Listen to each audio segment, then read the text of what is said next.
Channels digital আপনাদের সবাইকে স্বাগতম। আমি এই মুহূর্তে রয়েছি নোয়াখালীর প্রান্তিক পর্যায়ে বেগমগঞ্জ উপজেলার নর্তনপুর ইউনিয়নে। আপনি জানেন যে নোয়াখালীতে প্রায় টানা ভারী বর্ষণে দীর্ঘ ১.৫ মাস জলবদ্ধতার শিকার হয়েছে স্থানীয় জনগণ। প্রায় নোয়াখালীর ৯টি উপজেলা, ৮টি পৌরসভার মধ্যে 5টি উপজেলা এবং 5টি পৌরসভার মানুষ।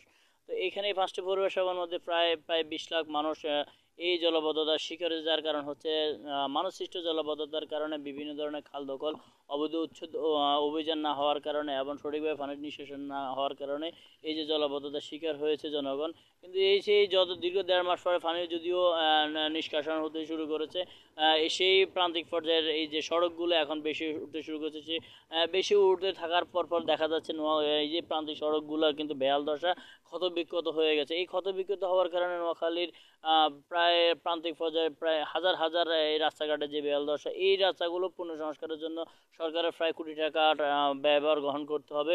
যদি নোয়াখালীতে এই যে সঠিকভাবে পরিকল্পনা গ্রহণ করা হতো, সঠিকভাবে পানি নিষ্কাশন ব্যবস্থা করা হতো, খাল সংস্কার করা হতো, তাহলে এই জলাবদ্ধতার শিকার হতো না। নোয়াখালীর প্রায় 1975-72 সালের পর নোয়াখালীর মানুষ এই ধরনের জলাবদ্ধতা দেখা যায় প্রায় দীর্ঘ ৫-৫০ বছর পরে এই জলাবদ্ধতার শিকার হয়েছে।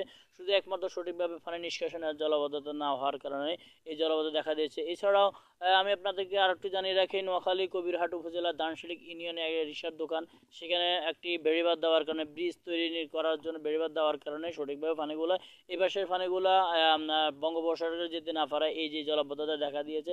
এছাড়া আমরা এই 5টি উপজেলায় কিন্তু মানুষ কিন্তু পানির উপর বাসতেছে, কিন্তু দানশিলিক ইউনিয়নের মানুষগুলো এখনো ধান রোপণ করতেছে। তো জনগণ এবং আমাদের নোয়াখালীর এই যে 5টি উপজেলা মানুষের দাবি সঠিকভাবে এই যে পানি নিষ্কাশন ব্যবস্থা সহ এবং এই যে প্রান্তিক পর্যায়ের সড়কগুলোর সঠিকভাবে এই সংস্কার করে জনদুর্ভোগ এড়ানোই জনগণের প্রত্যাশা। এছাড়া এই যে আমরা এই সড়কটা দেখাচ্ছি, এই সড়কটিতে প্রতিদিন বিভিন্ন ধরনের অটো এবং হচ্ছে বড় বড় গাড়ি যাতায়াতে প্রতিদিনই দুর্ঘটনার শিকার হচ্ছে এবং গাড়িগুলো নষ্ট হচ্ছে এবং বৃদ্ধ অসুস্থ লোকদেরকে নিয়ে জনগণ খুবই কষ্টদিন কাটছে। তো জনগণের প্রত্যাশা অতি দ্রুত এই রাস্তাগুলো সংস্কার করে পুনঃসংস্কার করে জনগণ সুস্থি ফিরাবেন। তো এই ছিল নোয়াখালীর দিকে জলবদ্ধতা এবং বিভিন্ন সড়কের ক্ষতবিক্ষতের সর্বশেষ খবর।